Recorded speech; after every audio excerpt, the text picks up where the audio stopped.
Muy buenas tardes, bienvenidos este miércoles 2 de agosto del 2023, mes de María. Y hoy tenemos con nosotros al Padre Víctor Hugo Fernández Vélez. Él nos va a hablar acerca de la Asunción de María al cielo, así es que qué mejor que empezar el mes de María honrando a nuestra Santísima Madre, hablando de la Asunción de nuestra Santísima Madre al cielo como reina. Pero antes de pasar con el Padre Víctor, vamos a hacer nuestra oración de protección inicial. ¿O Padre, usted gusta hacerla? No la tengo a mano aquí, Marisa, así Ok, que... yo la hago, pues. En el nombre de Dios Padre, Dios Hijo y Dios Espíritu Santo. Amén. Te pedimos, Señor, que selles y protejas con el poder de la sangre de Jesucristo nuestro Señor, mi consciente, inconsciente, subconsciente. Sella, Señor, mi razón, corazón, sentimientos, sentidos, ser físico, biológico, psicológico, material y espiritual. Sella, Señor, todo lo que soy, todo lo que tengo, todo lo que puedo, todo lo que sé, todo lo que amo. Protégeme, Señor, con el poder de la sangre de Jesucristo nuestro Señor. Sella, Señor, mi pasado, mi presente, mi futuro. Sella, Señor, mis planes, proyectos, sueños, ilusiones, viajes y enfermedades. Sella, Señor, mi persona, mi familia, mis posesiones y mi árbol genealógico. Escóndeme, Señor, en la llaga de la mano derecha de nuestro Señor Jesucristo. Escóndeme, Señor, en la llaga de la mano izquierda de nuestro Señor Jesucristo. Escóndeme, Señor, en la llaga del pie derecho de nuestro Señor Jesucristo. Escóndeme, Señor, en la llaga del pie izquierdo de nuestro Señor Jesucristo. Escóndeme, Señor, en la llaga del costado herido de Jesús. Escóndeme, Señor, en el corazón inmaculado de la Santísima Virgen María, para que nada ni nadie pueda provocarme ningún daño. Amén, amén, amén. En el nombre del Padre, del Hijo y del Espíritu Santo. Amén. Y ahora amén. sí, le damos la bienvenida al Padre Víctor. Padre, buenas tardes, bienvenido. Hola, Marisa, buenas tardes. Hola, Denise, y a cada uno de los que se estaban uniendo a esta hora a través del apostolado. Eh, Creo que estamos aquí en la transmisión por YouTube también, en el Sí, canal de... ¿Cómo se llama el canal? Siempre se me confunde, apostolado para sanación. porque antes tenía otro nombre, era otro canal el que teníamos, pero... No, Sí. Bueno, ya tenía la impresión. Bueno, desde acá, ustedes están celebrando el mes de María.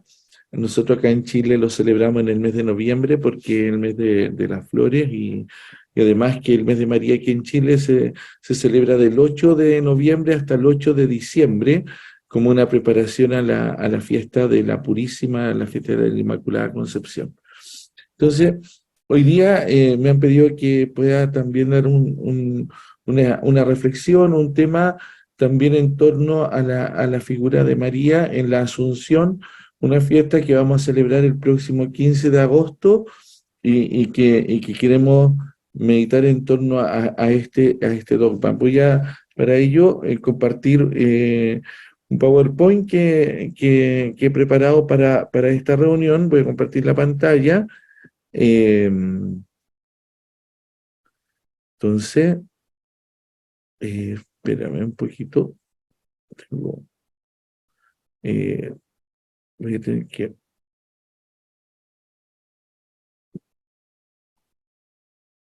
Ya, ahora, ahora sí, vamos a compartir pantalla eh,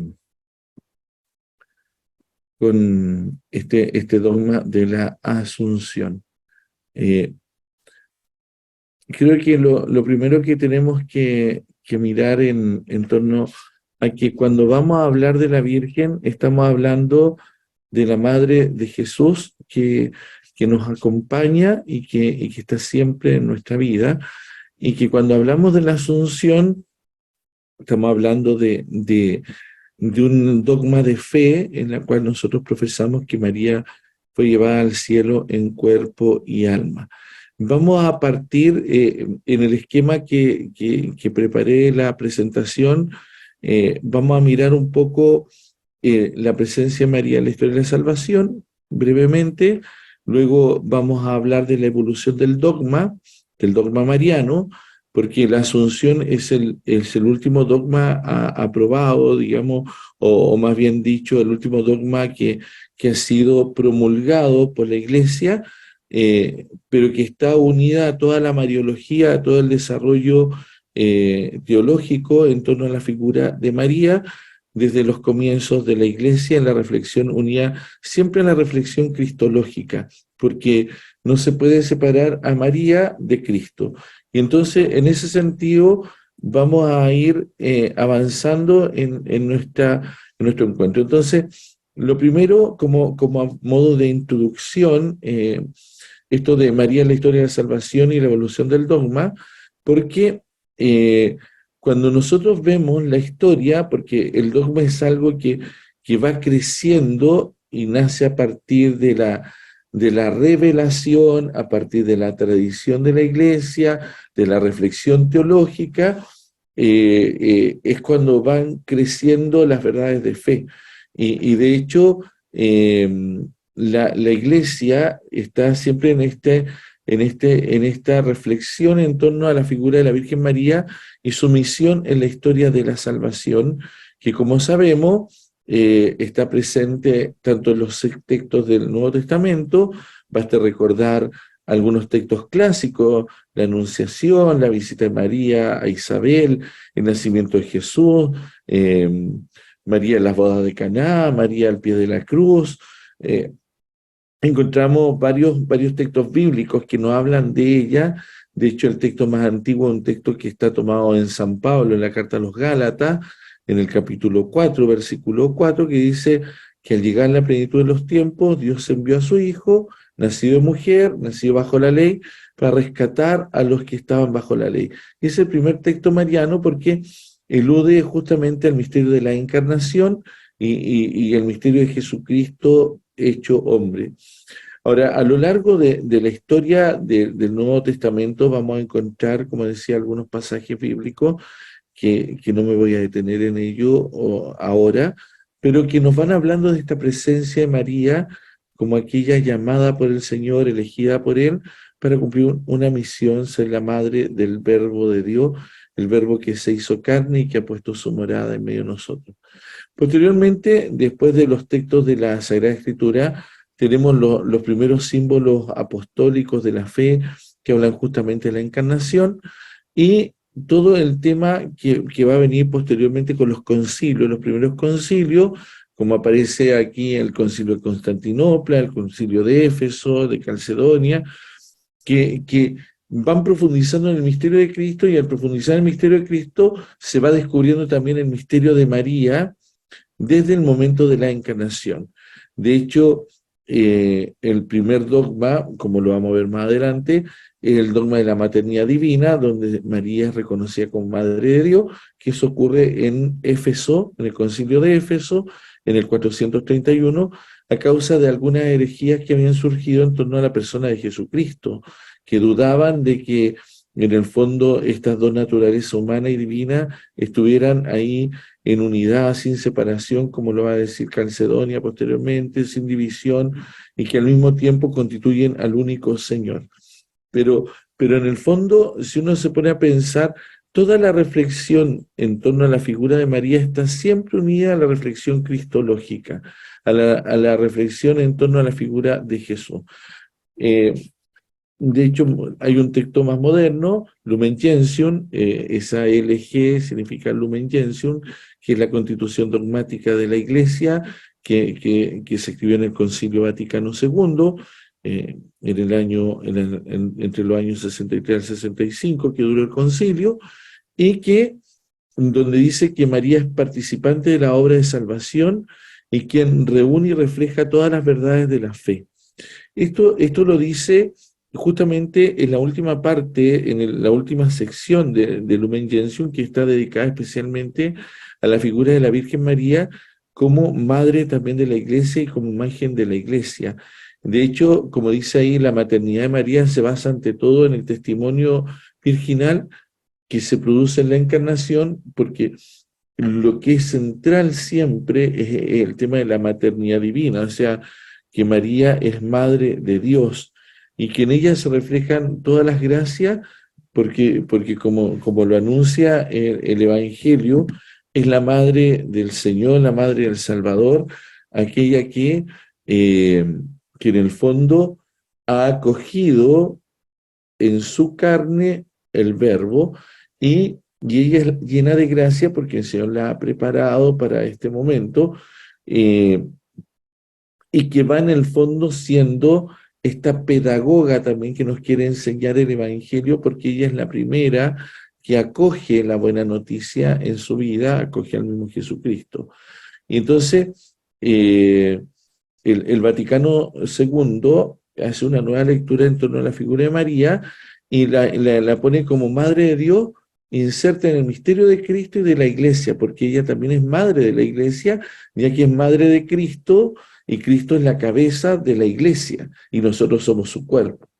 Esto lo digo antes de entrar al dogma de la Asunción, para que vamos comprendiendo cuál es el lugar que tiene la Virgen en medio de esto, que no es solamente una cuestión de culto que tenemos a María, de devoción, sino que tiene una razón que es estar unida siempre al misterio de la salvación, al misterio de Jesucristo, nuestro Redentor y nuestro Salvador.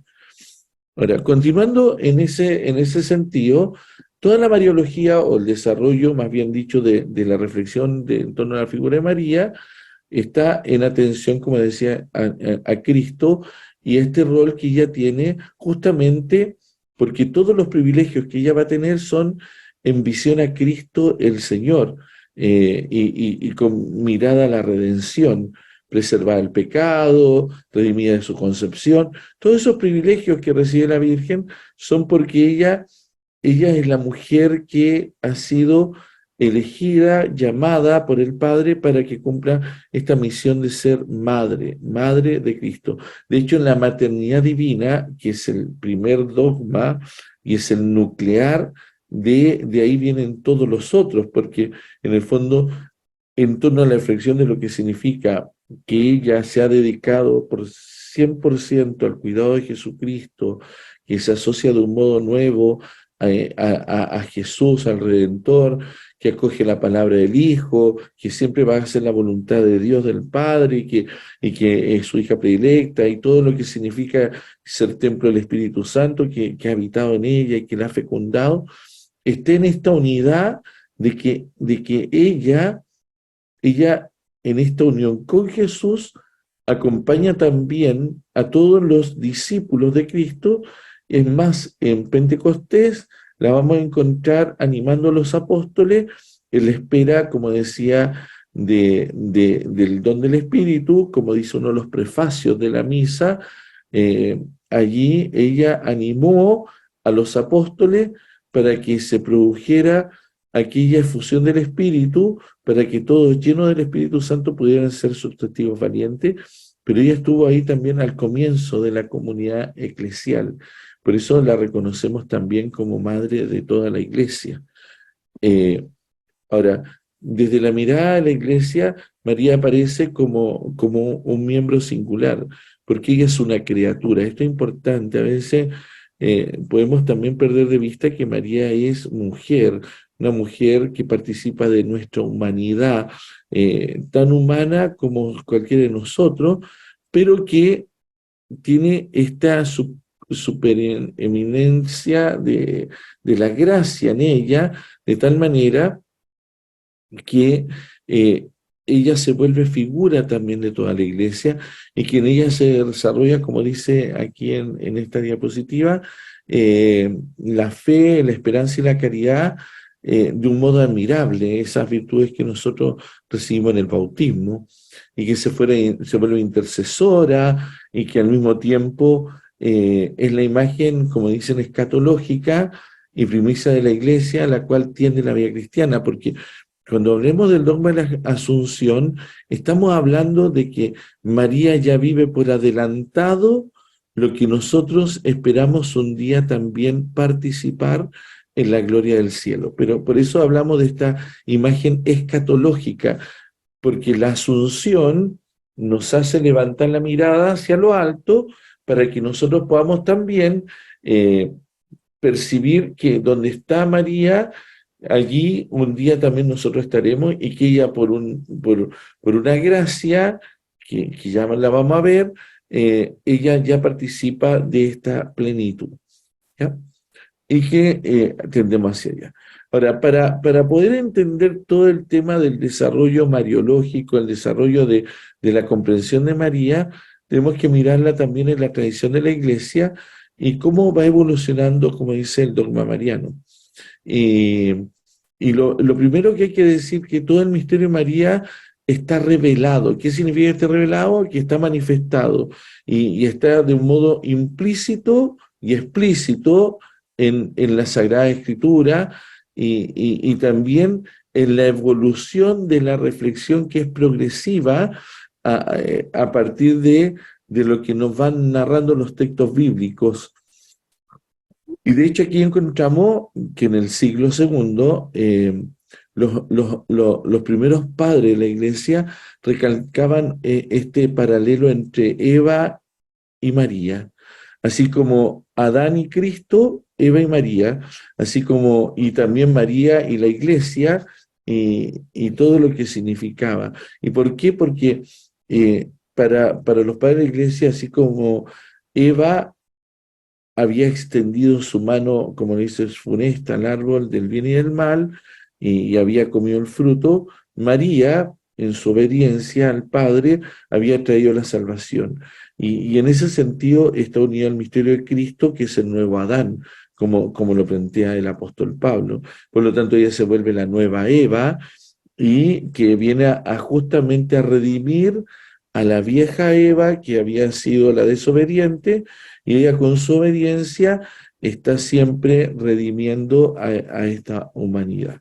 Entonces, María se vuelve la imagen de esta mujer que se abre a la voluntad del Padre y que puede cumplir en ello.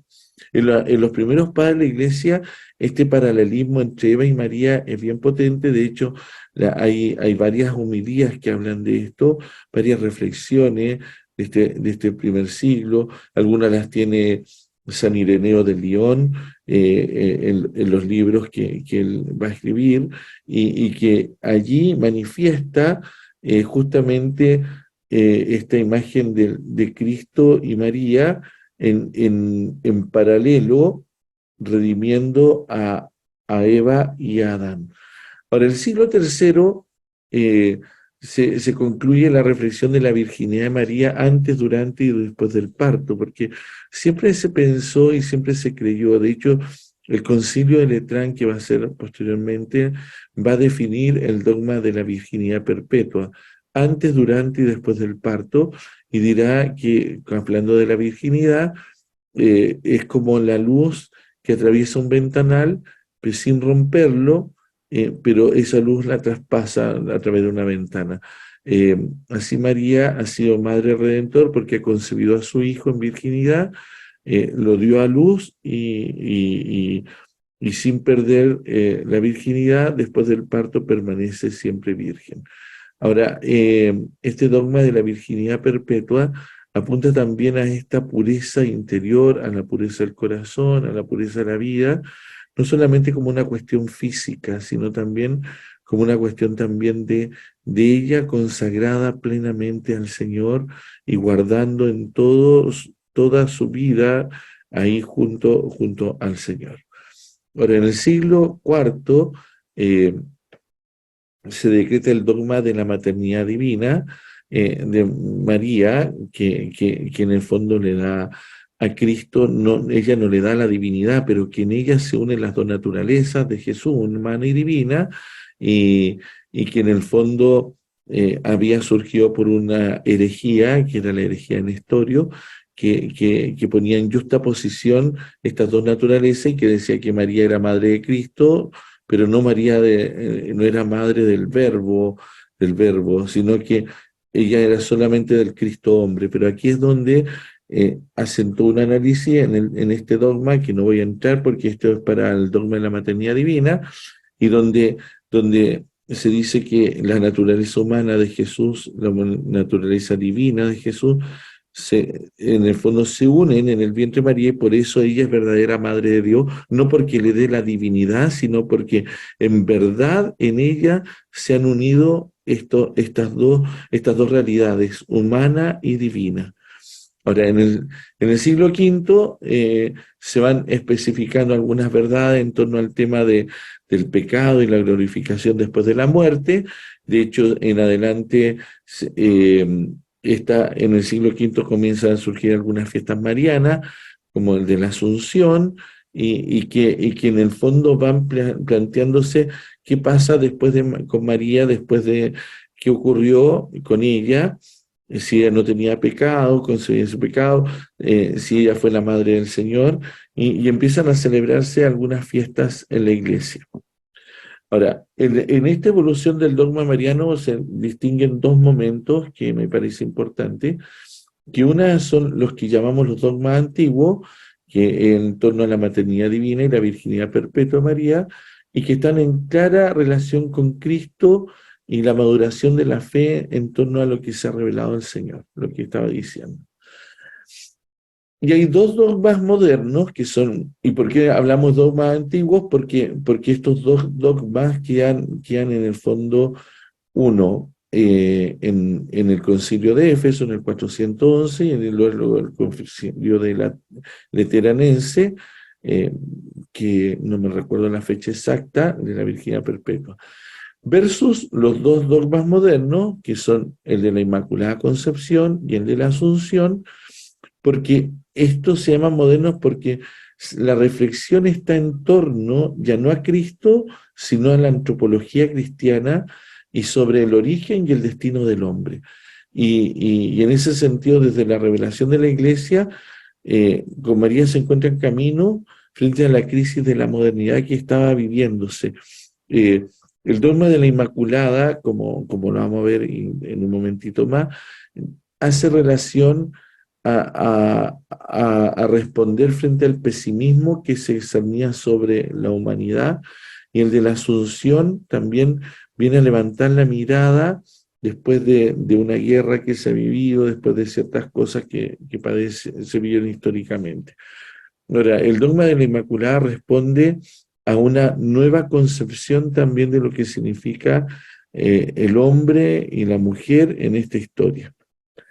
Ahora, en los primeros concilios ecuménicos, toda la historia, en María, los primeros concilios ecuménicos, como los que mencionábamos al comienzo, que son los del dogma antiguo, todo está en torno a la realidad sociohistórica, política, la conversión del Imperio Romano, después del Edicto de Milán, donde el cristianismo comienza a ser más libre, y ahí empiezan todas las reflexiones en torno a Cristo, la Trinidad, y María es tratada en relación a estos temas cristológicos. Vuelvo a insistir, o sea, toda la reflexión de los primeros siglos en torno a la figura de la Madre de Dios está unida siempre a Jesús. Y en ese sentido, tanto en la doctrina que enseña, como dice ahí, los padres prenicenos, porque el concilio de Nicea en el 325 marca profundamente porque se enfrenta al arrianismo. Los arrianos dudaban de la naturaleza divina de Jesús y creían que era un hombre que Dios lo había adoptado en algún momento, o una especie de miurgo, que era una especie de semidios que venía, y el concilio inicial no, dice que Jesús es Dios con nosotros, Dios de Dios, luz de luz, Dios verdadero, así lo dice el credo niceno, y que se va a ratificar también posteriormente con los otros concilios, con Constantinopla, y todo lo que significa esta reflexión en torno a Jesucristo, y por lo tanto conlleva a que se reflexione en torno a la figura de la Virgen. Ahora, como decía, en Nicea, el año 325, el símbolo dice, no habla expresamente María, sino de Cristo, que es consubstancial al Padre, es decir, que participa de la misma sustancia divina, que es Dios también, Y por lo tanto, aquí es muy importante la imagen y la relación de la doctrina de la encarnación, es decir, que el Verbo eterno se ha hecho carne en el vientre de María. Y por lo tanto aparece ya en el símbolo de la fe, posteriormente en Constantinopla, porque el año 381 se sigue en esta reflexión, se explicita que Jesucristo se encarnó por obra del Espíritu Santo y de María la Virgen. Y por lo tanto, con esto, por un lado, se asevera la virginidad perpetua de María y al mismo tiempo se habla de que ella es madre del Verbo hecho carne. ¿Ya? En el concilio de Éfeso, en el 431, se va a definir este tema de la maternidad divina, es decir, que en ella se une la naturaleza humana y divina, la persona del Verbo, y por lo tanto, por eso María es Theotokos. Esta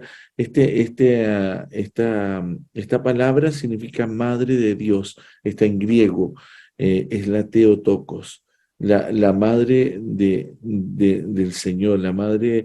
No es que le dé la divinidad, sino que en ella se unen estas dos naturalezas.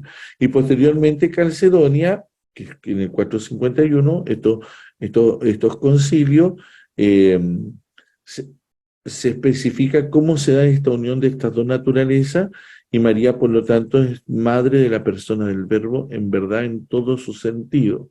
Yo sé que esto es como a veces complejo porque son temas un poco filosóficos los que están detrás, pero dicho en palabras sencillas, es verdadera Madre de Dios porque en ella Jesús asume toda la humanidad y la divinidad está ahí unida a esta humanidad de un modo único, indisoluble, no separable, no confundida, sino que están ahí y que María acoge esta vida en su vientre porque se abre el misterio. Y posteriormente el Concilio Lateranense, en el año 649, define el tema de la virginidad perpetua. Estos son los dogmas que decíamos antiguos. Ahora, vamos a entrar en los dogmas modernos. ¿Por qué me interesaba un poco hacer este recorrido? Porque para poder comprender lo que hoy día estamos viendo, el tema de la Asunción, que es lo que está detrás, tenemos que entender cómo María se inserta en este vínculo con Jesús.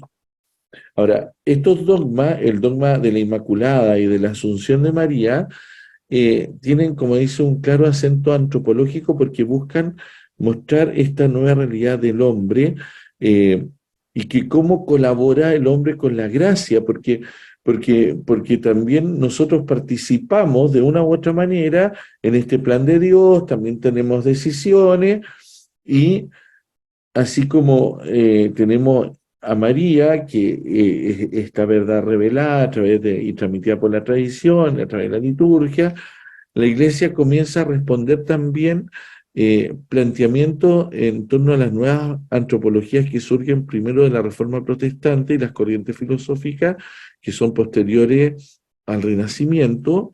Recordemos que el siglo XVI está marcado por el cisma que se provoca en la Iglesia cuando Lutero se separa y surge el protestantismo, y aquí se va descubriendo a partir de estos dogmas de la Inmaculada, que va a ser posteriormente, eh, cómo quiere dar respuesta a ciertos pesimismos que estaban ahí, porque Lutero había insistido que el pecado original dañaba de tal manera al hombre que el hombre no podía ser restablecido, y va a decir Lutero que la gracia reviste foráneamente al hombre, y como la nieve, él usa esta imagen como la nieve que cubre el estiércol, pero que en el fondo no la transforma por dentro. En cambio, nosotros en la teología cristiana católica, nosotros creemos que la gracia transforma al hombre por dentro, que el pecado original, si bien participamos de él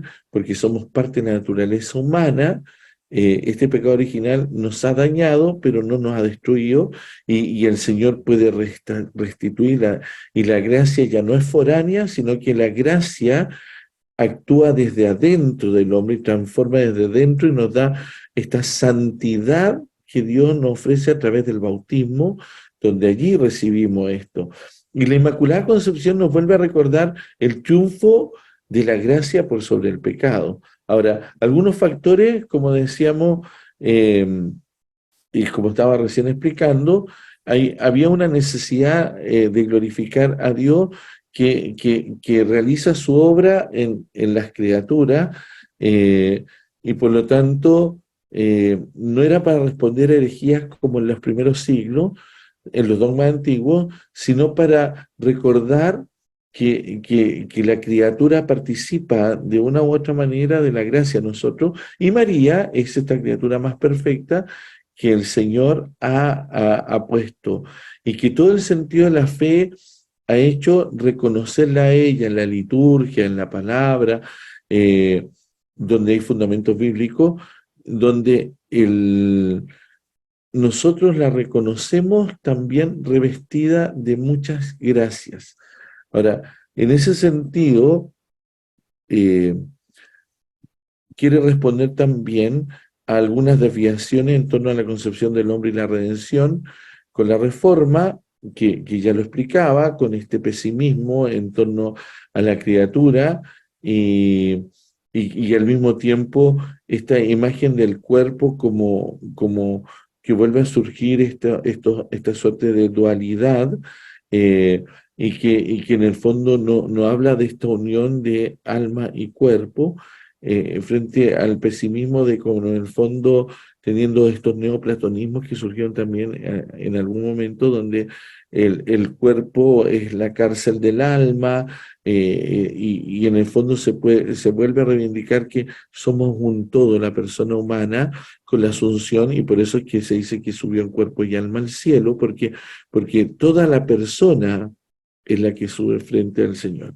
Entonces, por un lado tenemos algunas visiones reductivas del hombre, otra que surge del iluminismo, que en el fondo que quiere apartar al hombre de Dios, porque en el fondo yo puedo solo, y sin embargo María nos vuelve a recordar que tenemos que estar abiertas al don de la gracia, y que este es la esencia del dogma de la Inmaculada, ¿ya? Porque en el fondo María es la mujer que dice sí, pero que al mismo tiempo ha sido revestida por Dios de esta gracia, no por sus méritos, por cierto, sino por los méritos de Jesucristo, que la ha redimido con anticipación. Ahora, la Inmaculada Concepción y la Asunción de la Virgen son dos puntos de llegada en la reflexión y la vida eclesial, y ambos son proclamados solemnemente por el Papa. ¿Por qué esto es importante? Porque los dogmas antiguos, el de la maternidad divina, el de la virginidad perpetua, fueron decretados en los concilios ecuménicos. Estos otros dos dogmas van a ser específicamente decretados por el Papa Pío IX en la bula Ineffabilis Deus, que declara el dogma de la Inmaculada en el año 1854, y el Papa Pío XII en la Constitución Munificentimus Deus, que declara el dogma de la Asunción en 1950, posterior a la guerra.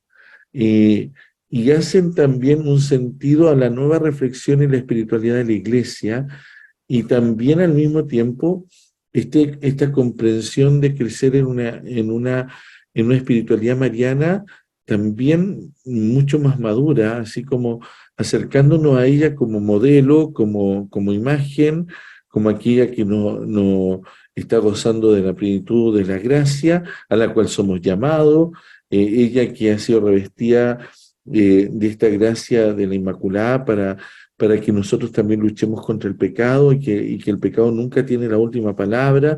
Entonces, cambia. Y aquí yo me detengo y me voy a detener específicamente ahora en la Asunción, porque, que es el tema que nos mueve, que estamos acá, pero ¿por qué llegamos aquí al tema de la Asunción? Haciendo este recorrido para comprender cómo a lo largo de toda la historia de la Iglesia, la figura de María ha ido marcando y calando en el corazón de los fieles, y también toda la reflexión que hacemos teológica de ella viene desde antiguo, y que el dogma va evolucionando, porque el dogma es una realidad que va creciendo. El dogma y la comprensión de la fe, porque eso es el dogma, al final la comprensión de la fe, es que también se va ampliando, y van apareciendo nuevas luces a partir de los nuevos estudios y las nuevas cosas. Ahora, la asunción de la Virgen significa que ella fue glorificada en cuerpo y alma después de su vida terrestre y se encuentra ya en esta resurrección final a la cual nosotros aspiramos a llegar.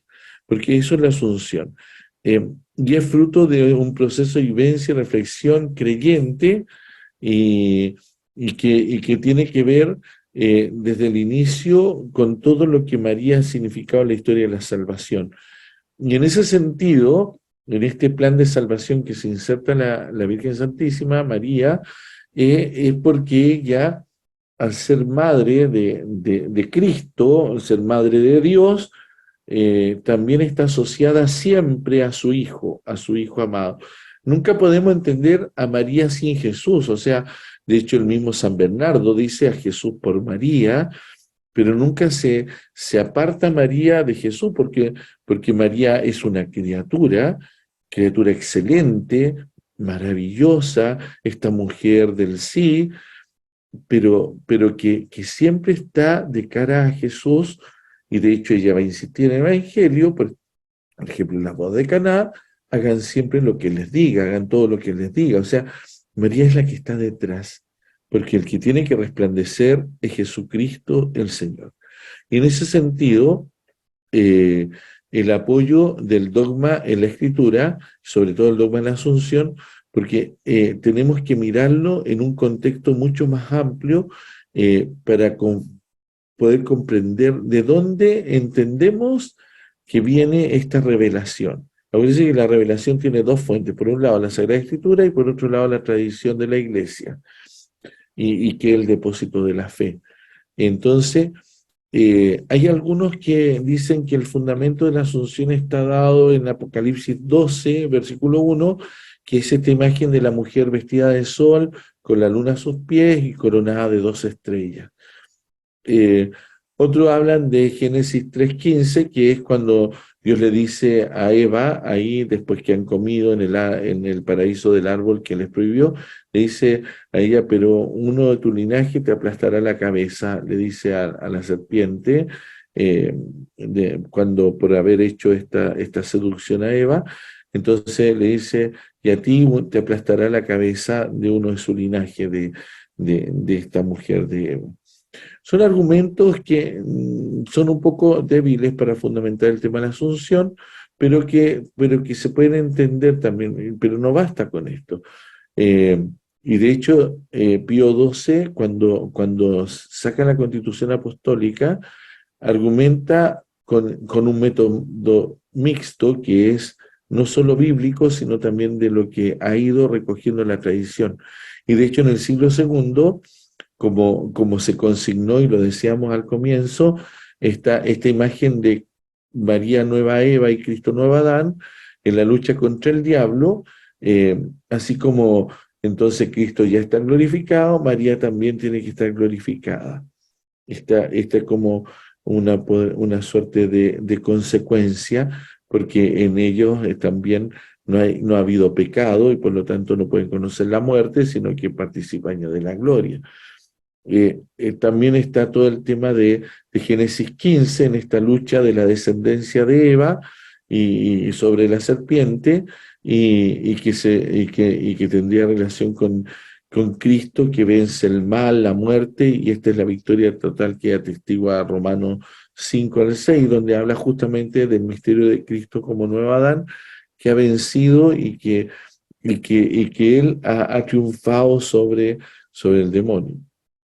Ahora, en ese sentido, esta victoria de Cristo es también de la cabeza y sus miembros, y María participa en esta lucha, como lo dice ahí, porque está predestinada como un mismo decreto con su Hijo por el Padre, y por lo consiguiente, María ya participa de la victoria de Jesús en esta glorificación corporal. Ahora, los santos padres afirmaron también, a partir de la teología de San Lucas, que María era el arca de la nueva alianza, y por lo tanto también está esta imagen de los santos, de la inviolabilidad del arca, y que también tiene que ver con esta realeza de Cristo, porque María es madre de Cristo y este Cristo es rey, y ella es vista también como una reina, la Jebira, en el lenguaje hebreo, y que participa ya junto a su hijo de esta gloria. Y como es llena de gracia, con el texto bíblico de Lucas 1:28, el verbo también, que se ha hecho carne en ella y que fue adornada con todas las virtudes, se podría inferir que la asunción está unida también a esta gracia que ella recibe y por lo cual no podría morir. Ahora, toda esta imagen de la mujer glorificada, toda esta imagen de estaría también unida a este honra a tu padre y a tu madre, así como María ha sido la madre de Jesús, Jesús la quería tener con él, eh, otros textos que tienen que ver con la resurrección y la asunción vendría a alentar la fe, justamente en la futura glorificación.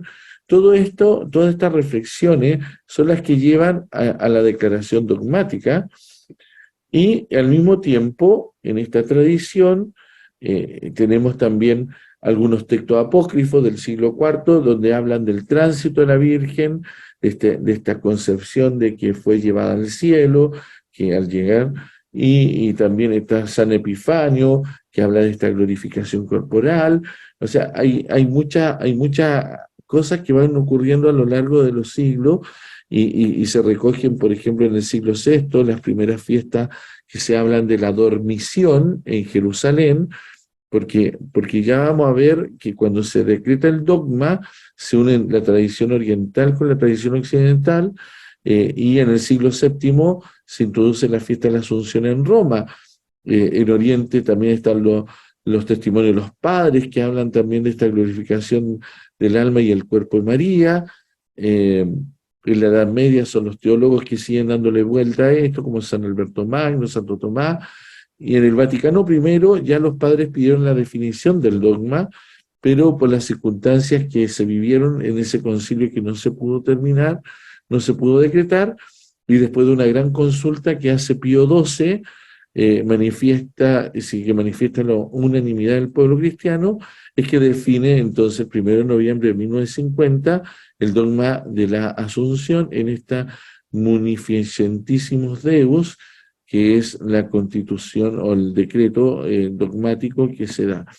Y aquí vamos a analizar un poco el dogma, porque a diferencia de los dogmas anteriores que se hablaba o se decía que eran por razones especulativas o por razones, no se indica lo mismo que los dogmas anteriores, sino que la definición está dada en el caso de la Asunción, recurriendo primero a la liturgia, porque se descubre estas fiestas que ya se celebraban ampliamente en Oriente y Occidente, e incluso se cita la oración de Adriano primero, dentro de la definición dogmática, y que quiere en el fondo este dogma ya no responde a una herejía, sino a una nueva visión del ser humano antropológicamente, y por eso es que dice en la declaración esto: cumplido el curso de su vida terrestre, no se define si María murió o no,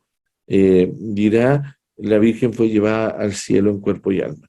Pero parte diciendo esto, la fórmula, que en el fondo recoge por un lado la dormición, que era esta imagen que tenían en Oriente, que la Virgen se habría dormido y que Cristo la viene a buscar y la lleva a lo alto, y nos hablan de la muerte, versus también Occidente, que hablaba de la Asunción como esta suerte de que María se habría muerto y que Jesús, perdón, en Oriente esta dormición se asemejaría a la muerte, ahí, y que Cristo, de hecho en la iconografía oriental aparece con un bebé en el brazo como signo del alma que tiene de ella, y que de ahí ella estaría gozando la presencia, versus Occidente, que hablaba de que fue llevada en cuerpo y alma. Entonces, en la definición dogmática, Pío XII une las dos tradiciones diciendo: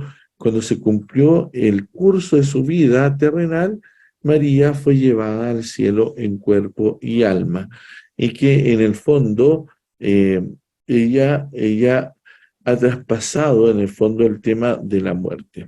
Y en ese sentido, fue asunta la gloria celestial en cuerpo y alma, significa que es la persona entera, o sea, para hablarnos de esto, de que tiene esta visión de lo que nosotros seremos también glorificados un día. Un día también nosotros participaremos de esa gloria. Ella es el anticipo. De hecho, el Concilio Vaticano II, ella la ponen como modelo al cual nosotros aspiramos un día a llegar, que un día también nosotros llegaremos allá después de vivir este tiempo, y que nosotros también participaremos de esta gloria celestial, que ya se encuentra María como un signo de la resurrección final, cuando también todos resuciten, pero ella como primer fruto de la redención. Ahora, hay un sentido también espiritual y teológico de este dogma, y en el sentido teológico, lo primero es que la asunción de la Virgen es congruente y la realización plena de resurrección corporal que nos promete Jesucristo. Y, y en el fondo, donde Cristo es cabeza y que nos da la salvación. O sea, un día nosotros también vamos a ser resucitados y un día también tendremos un cuerpo glorificado. Lo segundo que nos da el dogma de la asunción en cuanto a lo teológico es que un día también nosotros participamos ya de la vía trinitaria y que no perdemos nuestra identidad cuando morimos ni nuestra corporalidad. Y que en el fondo es toda la humanidad la que va a contemplar a Dios. O sea, que somos, nosotros participaremos siempre de esta vía trinitaria, pero no perdiendo quiénes somos. Y en el sentido espiritual, por un lado está todo el tema de la dignidad del cuerpo, como expresión del espíritu también, y medio de comunicación también, y habitación de la Trinidad, en ese sentido que la Asunción vuelve a recordar que el cuerpo es algo valioso, porque Dios habita ya en nosotros por el bautismo, que María desde el cielo nos continúa animando en esta función maternal y como medianera, ejerciendo su intercesión por nosotros. De hecho, es como lo rezamos en el Ave María, nos decimos ruega por nosotros, y que este privilegio mariano no es exclusivo suyo, a diferencia, por ejemplo, de la Inmaculada, a diferencia de la Virginidad Perpetua, la Maternidad Divina, que fueron privilegios exclusivos de María. Esta asunción nos vuelve a recordar que es la anticipación de la resurrección que un día también nosotros tenemos, y por lo tanto, todos nosotros vamos a participar de esta gloria. O sea, María es la primera, la que va anticipada, pero un día también nosotros estaremos también glorificados y contemplando cara a cara al Señor. Entonces, con esto último termino la presentación y voy a dejar de compartir la pantalla. Eso. No sé, preguntas, dudas, inquietudes. Preguntas, no, solo Marcela Gallardo dice, buenas tardes, Padre Víctor, en YouTube. Bien. Y aquí, si gustan escribir sus comentarios, dudas, sí hay chat, porque sin querer la semana pasada lo quité y no me di cuenta, y ahorita sí hay chat, o sea que sí pueden escribir. Padre, yo tengo una pregunta, es con respecto a los dogmas. ¿Se tiene que tener algo, qué es lo que la iglesia o necesita o se tiene que dar para que se promueva o se propague el dogma mariano, un dogma mariano? O cualquier dogma, porque no sí, cualquier dogma. Dogmas cristológicos también. Lo primero es que tiene que estar en la revelación. O sea, ¿qué significa que esté en la revelación? Que se infiere de ella Y la revelación tiene dos vertientes, la Sagrada Escritura y la tradición de la Iglesia, ¿ya? Y inserta también en la reflexión del magisterio, porque el magisterio de la Iglesia es el que en el fondo define si hay una verdad de fe que está ahí y que se explicita. Ahora, el dogma es una explicitación de una verdad de fe que ya está, no es algo nuevo. De hecho, si uno piensa en la misma Asunción, ya se celebraba, por ejemplo, la fiesta de la Asunción en algunos lugares, y por lo tanto hay un sentido de la fe en el pueblo de Dios también. Está el sensu fidei, que se llama el sentido de la fe, y el depósito de la fe por otro lado, y entonces cuando hay un dogma, es como una respuesta también a una realidad. En algunos casos fue la herejía, como por ejemplo lo que decían los dogmas antiguos, que algunos dudaban de la naturaleza divina de Jesús, o no entendían esta naturaleza humana y divina, cómo entenderlo. Y en la modernidad tiene que ver con esta concepción del hombre, donde había una mala concepción, y el dogma de la Asunción, que me olvidé de mencionarlo, viene a levantar la esperanza después de un mundo que ha vivido una guerra, la Segunda Guerra Mundial, que puso al mundo en una condición de desesperanza muy grande. O sea, ¿qué sentido tenía la vida? ¿Qué sentido tenía vivir si al final veníamos de este caos que se vivía alrededor? Y la Asunción viene a hacernos levantar la mirada de que nuestro destino no es solo esto que vivimos aquí, sino que tenemos una tierra y una patria a la cual somos llamados a la eternidad, y que María ya participa, y como participa ella, un día también participaremos nosotros. Y por eso se hacen las consultas. En este caso, el Papa Pío XII hizo las consultas al pueblo de Dios, hizo las consultas de cuál era la fe, recogiendo toda esta tradición también de la Iglesia. Sí, ¿Okay? gracias. No sé si... Hay una pregunta, una pregunta aquí en Zoom, ¿les gusta leerla? Sí, a ver, déjame. Es de Lorena. Pregunta, ¿la Santísima Virgen se manifiesta en sueños? Es una pregunta. Pues sí. Yo creo que, o sea, Dios tiene caminos extraordinarios y ordinarios para manifestarse, y la Virgen también tiene caminos ordinarios y extraordinarios para manifestarse. Tenemos las apariciones, que son formas extraordinarias de la presencia mariana, apariciones reconocidas, como Fátima, como Lourdes, como Guadalupe, que son reconocidas por la Iglesia y son modos extraordinarios.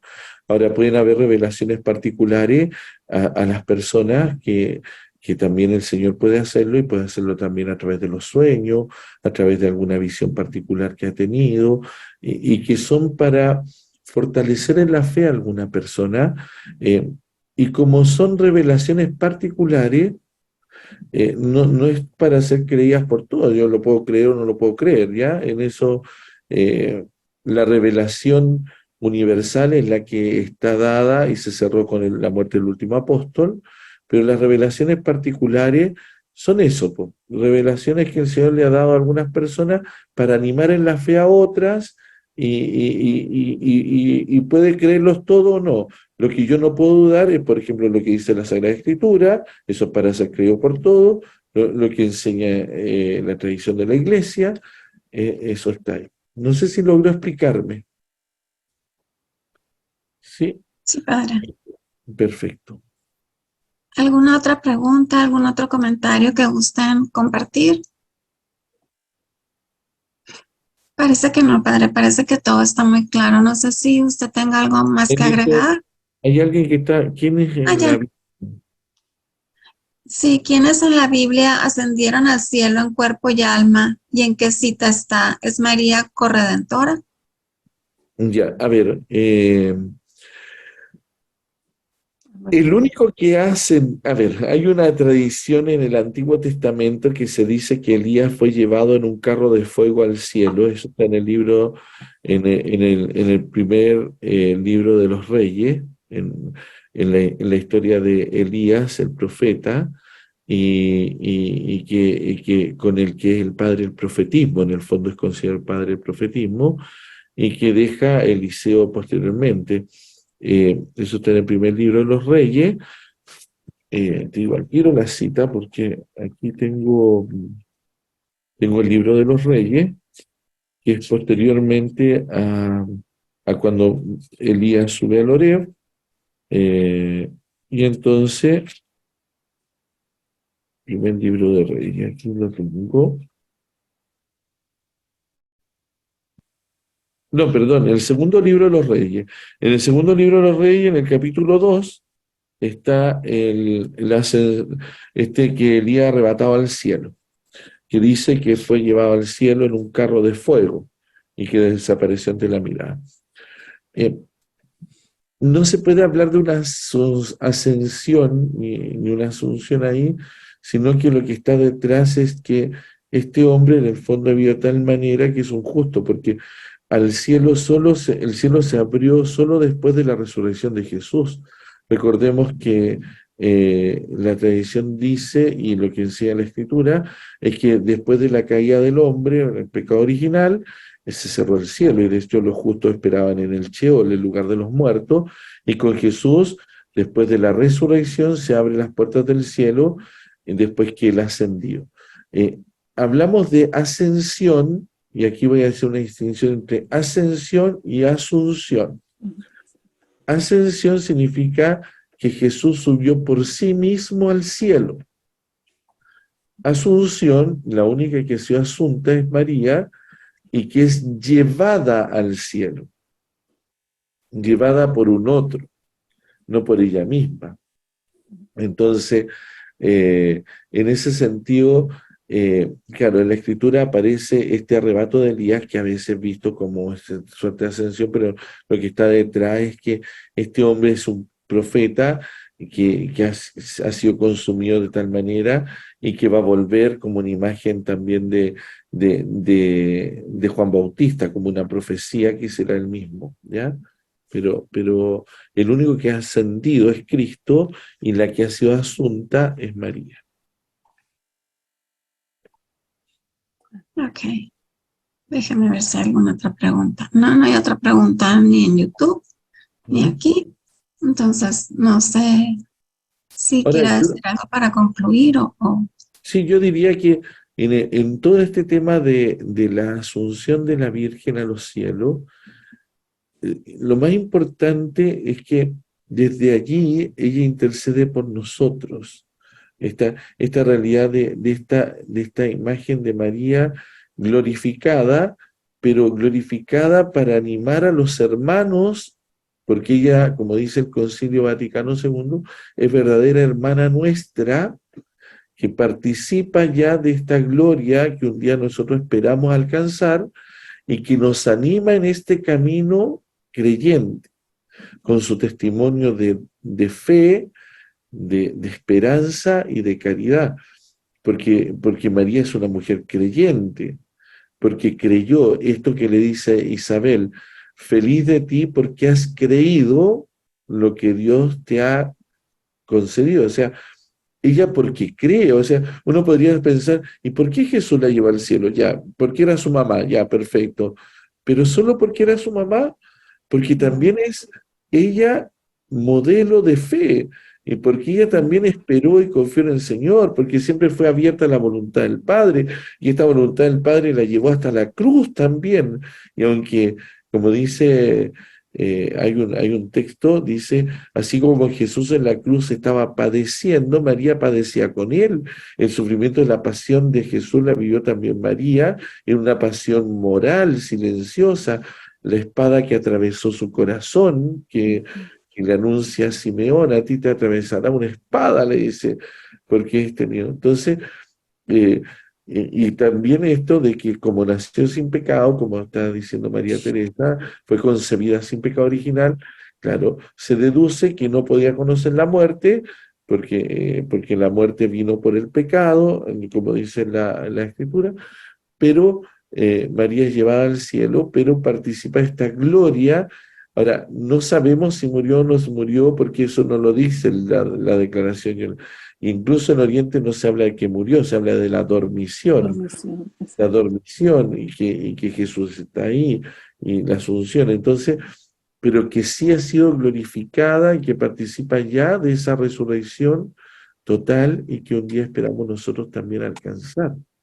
Es la primera criatura glorificada en visión de los méritos de Jesús y porque fue adornada de tantas gracias, pero, pero no por sus propios méritos, sino por los méritos de Cristo. Y de hecho María es esta reina que nosotros la coronamos, pero es esta reina servidora, esta reina que está atendiendo y dándose cuenta que le falta el vino a los novios en Caná, es esta que se va a atender a Isabel cuando está embarazada, es esta reina que probablemente tenía que lavar pañales cuando el niño estaba bebé, esta reina que se vuelve servidora y que trabaja en Nazaret y ha tenido que trabajar arduamente. Entonces, cuando a veces nosotros vemos a la Virgen como reina y pensamos en esta realeza humana, no, la realeza de María es como la de Jesús, un rey servidor, un rey que se entrega, un rey que es generoso y que es discípula de su hijo también, o sea, también de madre tiene que aprender a ser discípula.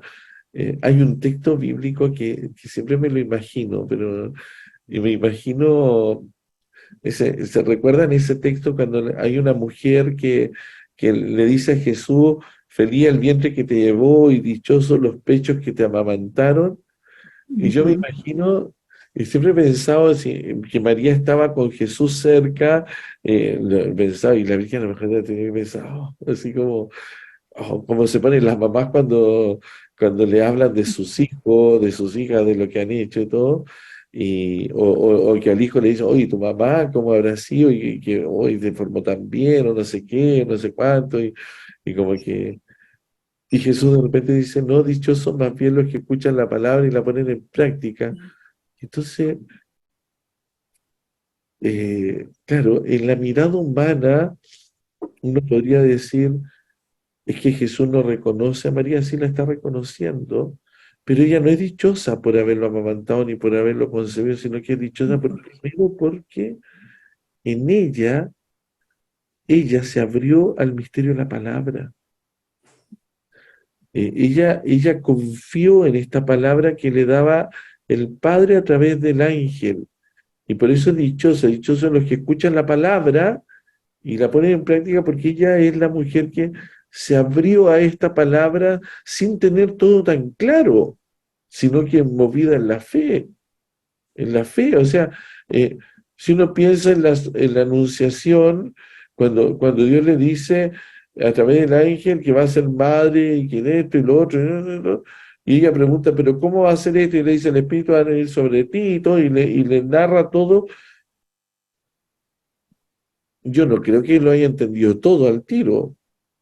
De hecho, la Escritura dice que ella guardaba en su corazón, que meditaba en su corazón, porque, porque la comprensión de la fe es algo que se va dando y voy comprendiendo el misterio de la fe paulatinamente. O sea, pero la fe que hace que yo me decida y diga sí, sí. Y María es la mujer del sí por eso. El sí de la anunciación y el sí también de la cruz. Porque la cruz María también está diciendo hágase, aunque no entienda. Porque si uno revisa un poco el tema de la Sagrada Escritura, nosotros conocemos la historia hasta el final, desde principio a fin. Pero otra cosa ha sido vivirla. Y María vivió esta historia. Tuvo que vivir esta historia. Entender a un hijo que entre los 12 años y los 30 pasaron 18 años que no pasó nada. Porque la Escritura nos dice no pasó nada y se habrá preguntado muchas veces ¿y cuándo va a ser la hora? ¿Y cuándo va a aparecer? ¿Y cuándo va a manifestarse? Si es el Mesías, y lo habrá conversado con José alguna vez, más de alguna vez, se habrán planteado con él, oye, ¿y cuándo? Y él tiene que creer que Jesús, que ese es el Hijo de Dios, que se hizo carne en ella, en verdad es el Mesías, pero ¿cuándo se va a manifestar? Si vivían una vida muy ordinaria, muy normal, probablemente como tantos judíos que de la época, que irían a la sinagoga, trabajaría Jesús en la casa, ella amasaría el pan, mantendría las cosas, se juntaría con otras mujeres, escucharía la palabra detrás de la reja en la sinagoga, oraría como oraban todas las mujeres judías. O sea, y Jesús que está ahí, y él tiene que creer que es el Hijo de Dios, y es un secreto que va a guardar, porque con el único que probablemente lo compartiera con José y con nadie más, porque José se le había revelado también esto, y tiene que creer. Y cuando sale a los 30 años a predicar, Jesús a los 30 años ya era una persona mayor, y sale a predicar, y ella se vuelve ahí, y, y, y cuando viene el momento de la cruz, cuando viene el momento, entonces, bueno, el Mesías, y el ángel que le había dicho, este va a ser el rey de Israel, y entonces, ¿qué rey? Porque lo están crucificando, pero vuelve a decir, hágase, hágase, hágase en mí tu palabra, o entender el misterio de Belén, o sea, si es el Hijo de Dios y tener que recibirlo en un pesebre, tener que recibirlo en un lugar de animales, no encontrar lugar y todo lo que significaba, y decir, hágase, porque, porque cree, porque espera, porque es esta dichosa, esta que le dijo a Dios, mi alma canta la grandeza del Señor porque el Señor me ha mirado en la pequeñez y me ha mirado mi pequeñez y yo no he hecho nada, no son los méritos míos, son los de Él, pero me van a llamar bienaventurada las generaciones, porque el poderoso ha hecho en mí grandes cosas y su nombre es santo. Y Él se merece toda la alabanza. Yo simplemente lo glorifico, que es lo que hace María. Entonces, por eso se vuelve modelo de fe, modelo de creyente. Si nosotros a veces no entendemos todos los planes de Dios en nuestra vida, hay veces que tenemos muy clarito todo, pero otras veces que caminamos a oscuras y la fe es la que nos ilumina y María está ahí también para recordarnos esto. Hagan todo lo que Él les diga. Y desde el cielo intercede por nosotros. Y por eso cuando nosotros rezamos el Ave María, en la segunda parte decimos, Santa María, Madre de Dios, ruega por nosotros pecadores, ahora y en la hora de nuestra muerte. O sea, intercede por nosotros, ayúdanos en este camino. Eh, o, o en la salve, en este valle de lágrimas, que por cierto que no siempre vivimos en un valle de lágrimas, y también hay cosas buenas, maravillosas, bonitas. Claro, cuando se escribe la salve están viviendo la peste, están viviendo muchas cosas, muchas situaciones muy, muy duras también la humanidad. Pero también hoy día hay cosas y situaciones duras que vivimos, pero tenemos que tener esta confianza y esta esperanza y esta mirada hacia lo alto, porque la Asunción es esta mirada hacia lo alto, hacia esa realidad a la cual esperamos un día llegar, que hoy día la vemos como, como una nebulosa, pero que un día contemplaremos cara a cara la imagen de este reino que ya está, pero como lo hemos ido escuchando los domingos, pero que todavía no está en su plenitud hasta que el Señor vuelva y también hasta que me toque a mí partir al encuentro de Él y un día también yo sea glorificado y un día contemple cara a cara a Dios, contemple su rostro y lo vea ahí y la alegría de lo que significa esa esperanza, porque esa es la esperanza, la esperanza es lo que esa espera de lo que no vemos, pero que un día esperamos alcanzar. Y entonces la esperanza es que yo pueda estar ahí y ver, y cuando ya vea, ya no voy a necesitar esperanza porque voy a estar cara a cara y no voy a necesitar fe, pero sí va a haber caridad, va a haber amor. Y María es mujer de esperanza, si espera a que el domingo de resurrección, espera, no puede ser el fin la cruz. Eh, hay unos padres que dicen que, y una tradición de la iglesia, que después de la resurrección, Jesús a la primera que se le fue a mostrar fue a su madre. No lo recogen, por cierto, los evangelios, pero la tradición lo recorre y de hecho por eso hay unas tradiciones españolas donde se habla el día de la resurrección como corren, ¿cierto? Con estas imágenes de Jesús y el encuentro de María con su madre, Jesús resucitado. eh, porque hay unas tradiciones que dicen que en un evangelio, algunos apócrifos y otros que son como los padres de la iglesia, que, que Jesús en el fondo, a la primera que va a saludar es a su madre porque es la mujer que ha permanecido fiel hasta la cruz. Y es la que esperó. Eh, hay en una homilía del Papa Juan Pablo II, San Juan Pablo II, en un Viernes Santo, eh, dice que cuando en la crucifixión, cuando está analizando, dice, cuando todas las luces del mundo se apagaron, solo una permaneció encendida, y que fue la fe de María, en la espera, en la confianza, en el Viernes Santo. Cuando todo se apagó, cuando todo se oscureció, solo una luz permaneció encendida, dice que fue la de la Madre, en la espera del domingo de gloria, en la espera de la resurrección. Y por eso se mantuvo en pie. No porque, no porque no le doliera lo que estaba viviendo, no, pero tenía esta esperanza, no puede ser esto el fin. Y en eso nos alienta, porque, porque en el fondo, cuando, sobre todo en esos momentos difíciles de nuestra existencia, no, esto no puede ser el fin.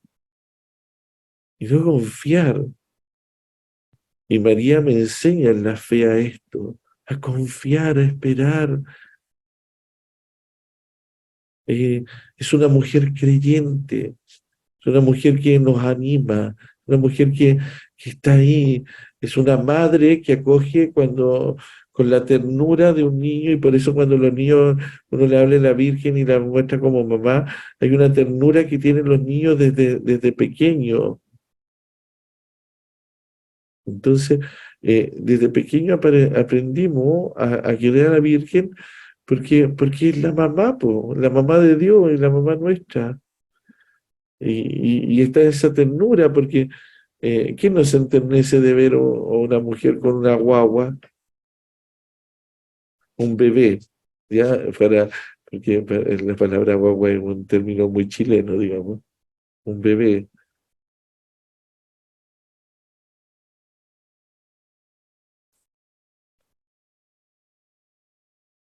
Entonces, creo que en ese sentido, el misterio de María está inserto en esta historia de salvación, pero no como una diosa, porque ella no es una diosa, es una mujer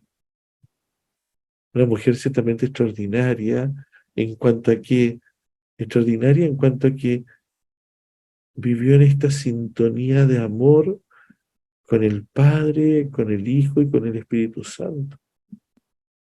Extraordinaria porque nunca se envaneció, siempre estuvo ahí detrás. Esta mujer que tiene la sencillez, la simpleza, que amó. Entonces, eh, lo digo porque la devoción a la Virgen es una devoción que nos tiene que hacer crecer en esto también a nosotros. Eh, no es solo devoto el de la Virgen porque rezo el rosario todos los días y qué bueno si lo rezo. No soy solo devoto de la Virgen porque me sé las oraciones marianas de memoria y está bien sabérsela. No, soy devoto de la Virgen porque aprendo de ella cómo seguir a Jesús, cómo seguir al Señor, cómo escuchar su palabra, cómo abrirme a Él, eh, cómo ella me muestra que a Jesús y que el fruto bendito de su vientre, como lo decimos en la salve, es Jesucristo, y que es la alegría de la Virgen es que amemos a Jesús, porque nadie va a amar a Jesús como lo amó ella,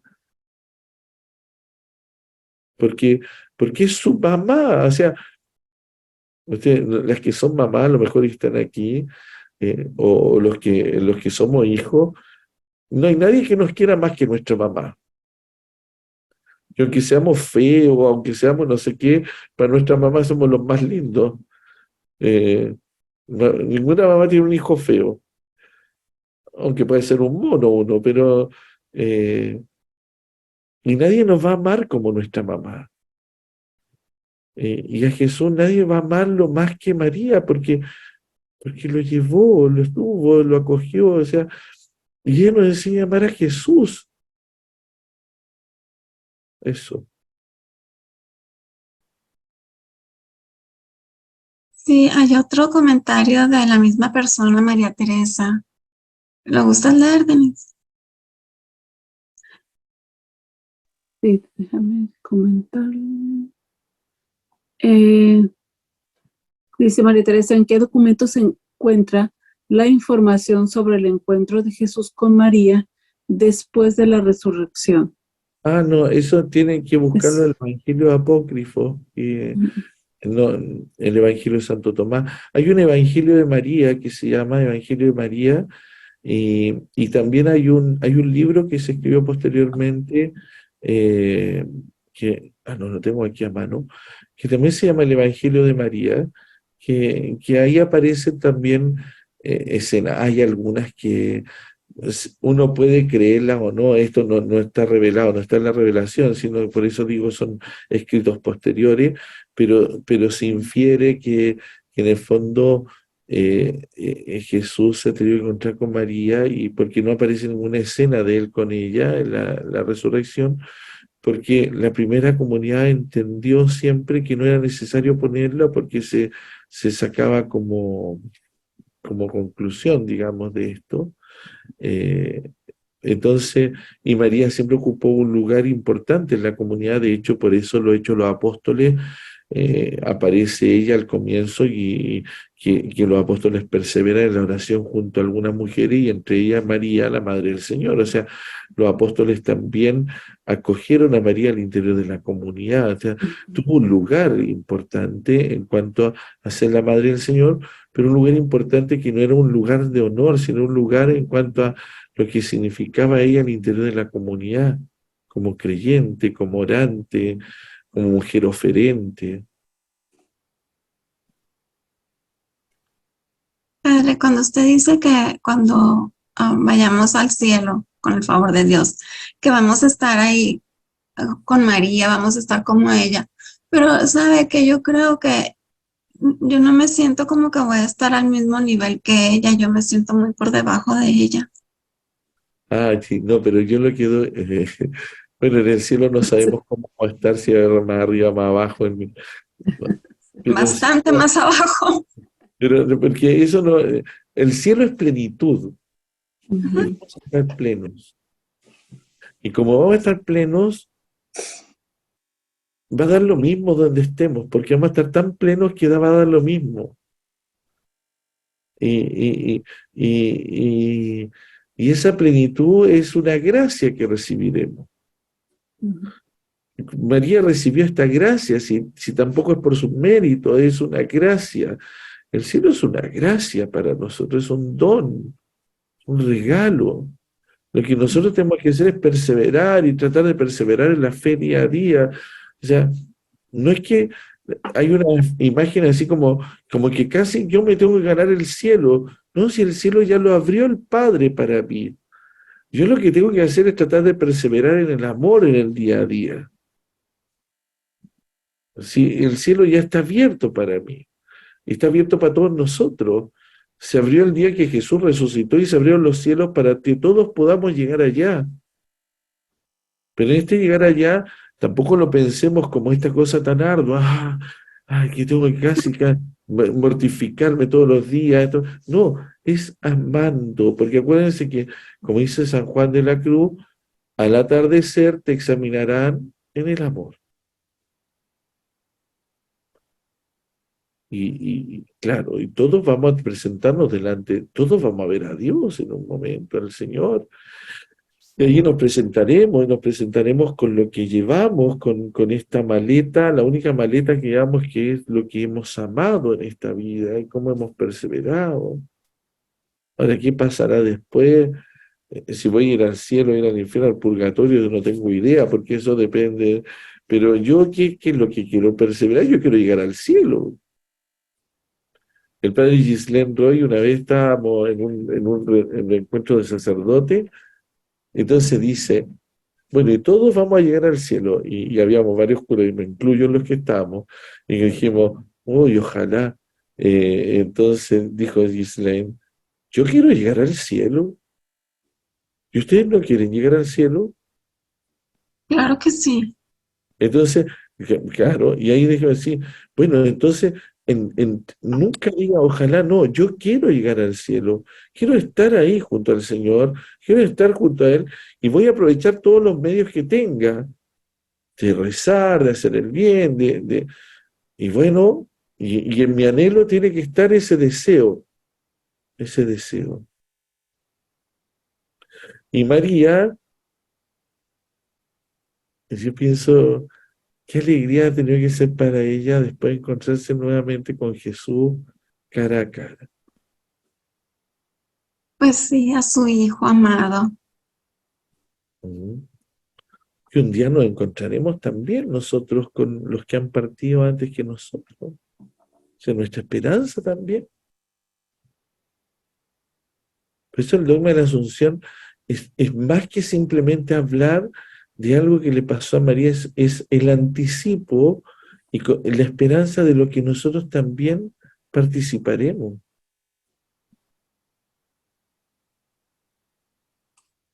Con el favor de Dios. Así que, bueno. Así que todos tenemos mucho trabajo que hacer. Bueno, encomendémonos a la Virgen hoy día especialmente, que ella nos ampare desde el cielo. No sé si ustedes saben que la oración más antigua que se tiene en la iglesia es del siglo II, que es el Bajo tu amparo. Nos acogemos, sí. Sí, esa es la oración más antigua que se tiene de la Virgen y que fue escrita el siglo II. O sea, siglo II inmediatamente después de que los apóstoles han muerto. El último apóstol murió a finales del siglo I, y el siglo II estamos en plena época, continuando la vía apostólica. Entonces, porque hay ya desde aquel momento esta conciencia de que ella intercede y la reconocen como Madre de Dios. Vamos a rezar, bajo tu amparo, nos acogemos. Santa Madre de Dios, no desprecies las súplicas que dirigimos en nuestra necesidad, antes líbranos de todo peligro, oh Virgen gloriosa y bendita. Ruega por nosotros, Santa Madre de Dios, para que seamos dignos de alcanzar las divinas gracias y promesas de nuestro Señor Jesucristo. Amén. Amén. Y que el Señor esté con ustedes. Y con su Espíritu. La bendición del Padre, del Hijo y del Espíritu Santo les acompañe siempre. Amén. Igualmente, Padre, muchísimas gracias. Muy bien, bendiciones. Gracias, igualmente. Chao, que estén bien. Muchas gracias, Padre. Buenas noches. Buenas noches. Bueno, y ahora pasamos a hacer las invitaciones. Los queremos invitar a que nos acompañen mañana jueves. Tenemos adoración al Santísimo a las 7 de la tarde, hora de la Ciudad de México, desde el Seminario de los Siervos del Divino Amor en Guadalajara, Jalisco, con el Padre Jesús Leonardo Rebollo León. Él reza el rosario durante la adoración al Santísimo. Y este domingo los invitamos a que nos acompañen a la paraliturgia de sanación de las 6 puertas, 11 de la mañana, hora de la Ciudad de México. Y el próximo miércoles tendremos con nosotros al predicador católico Marcelo Desi. Él es de Argentina, él es un reconocido predicador y él nos va a traer una conferencia acerca del perdón.